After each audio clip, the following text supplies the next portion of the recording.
Hi viewers, welcome to BM Begins. இன்னைக்கு நம்ம பார்க்க போற இங்கிலீஷ் போயம் வந்து No Men Are Foreign by James Falconer கிர்கம்.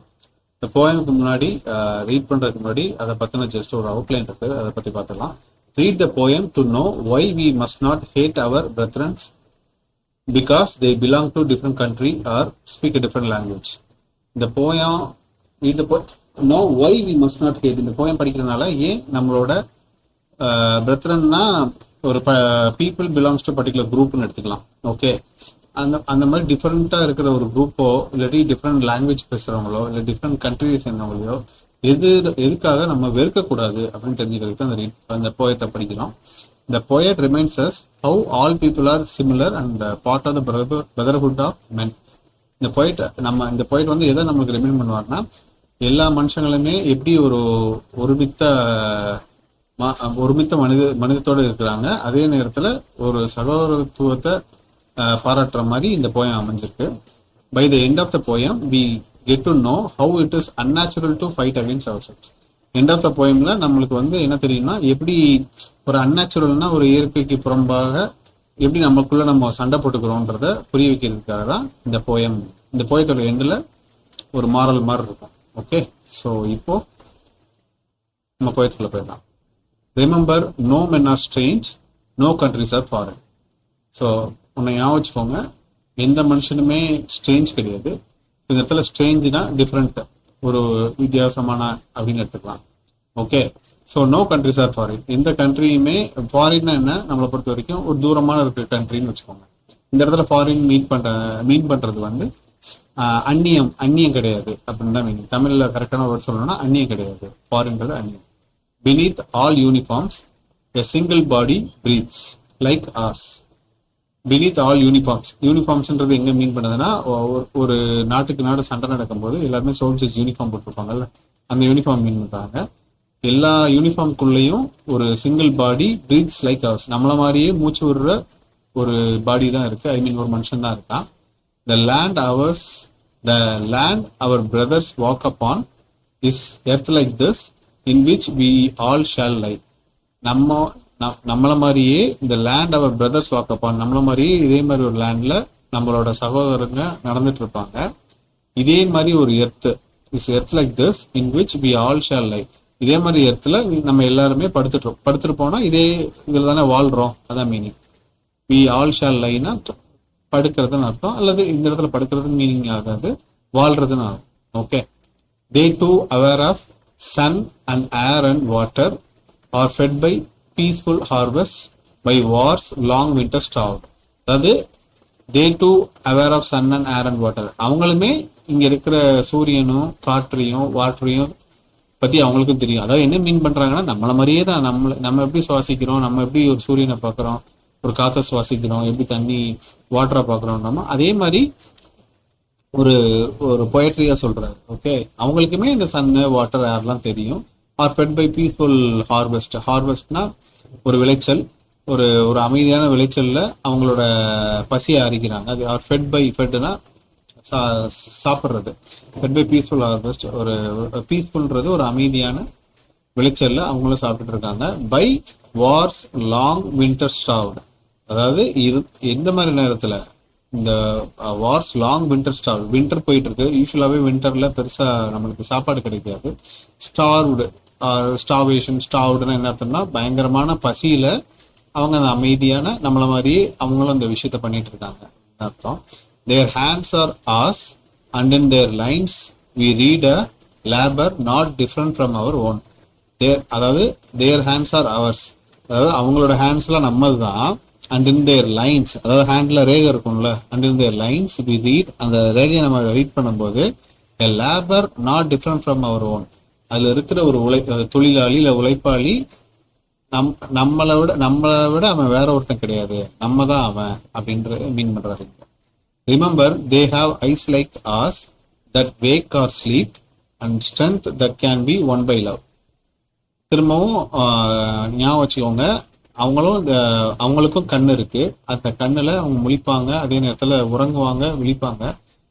And strength that can be won by love.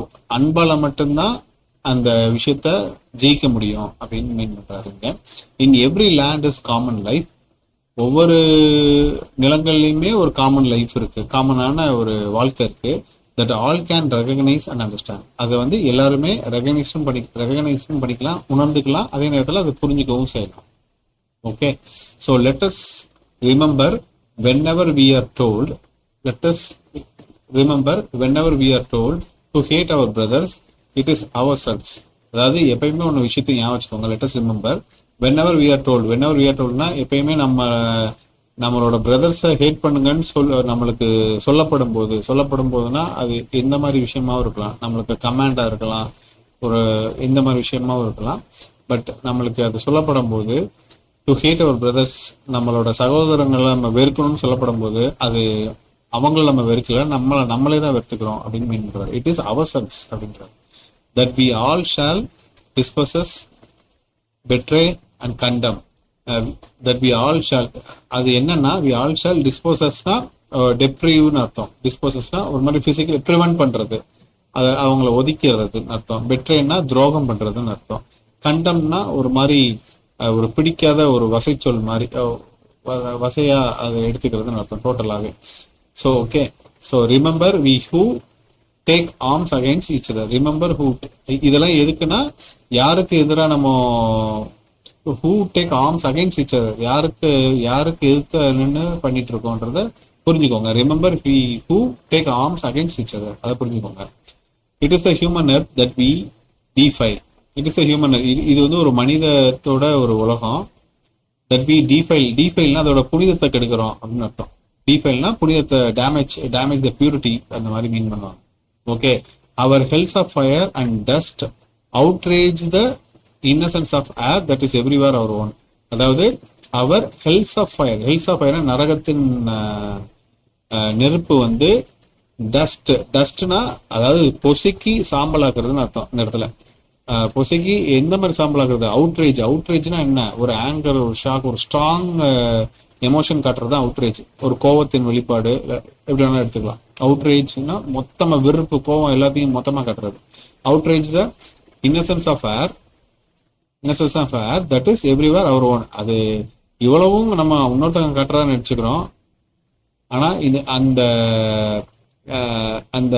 That is everywhere our own, நம்ம இருக்கிற இடத்தையும் சேர்த்து தான் அதை எடுத்து இந்த வெறுப்பையும் இதையும் காமிச்சுக்கிறோம். It is the human earth that we defile. நம்ம மனுஷங்க வாழ்றது எடுத்து அதோட புனிதத்தை தான் நம்ம இழுக்கிறோம். எப்படி, our hells of fire and dust outrage the innocence of air. அதாவது இன்னசென்ஸ்னா என்ன, ஒரு வெகுளித்தனமான இருக்கிற இந்த காற்றோட விஷயத்தையும் that is everywhere our own, நம்மளோட சொந்தமான விஷயத்தையும் சேர்த்து தான் இருக்கு. நம்ம அவனை எதுக்கிறதா நினைக்கிறோம், பட் அவனை இல்லை, நம்மள. So remember no men are foreign and no countries are strange. திரும்ப கடைசியாக அந்த பஞ்ச் லைனோட முடிக்கிறாரு. நோ மென் ஆர் ஃபாரின், எந்த மனுஷனுமே அந்நியம் கிடையாது, எந்த கண்ட்ரியுமே வினோதமானதும் கிடையாது அப்படின்னு முடிக்கிறார். ஓகே, ஸோ எனக்கு இது பர்சனலி பிடிச்சமான ஒரு போயம். ஸோ இது எழுதின ஆத்தர் பற்றி பார்த்தலாம், போயட் பற்றி பார்த்தலாம். His name is James Falconer Kirkup. ஒரு 1980 2009 வரைக்கும் வளர்ந்துருக்காரு. பார்ன் ஜேம்ஸ் ஹெரால்டு கிர்கப், அவரோட full name. Was an English poet, translator and travelogue writer.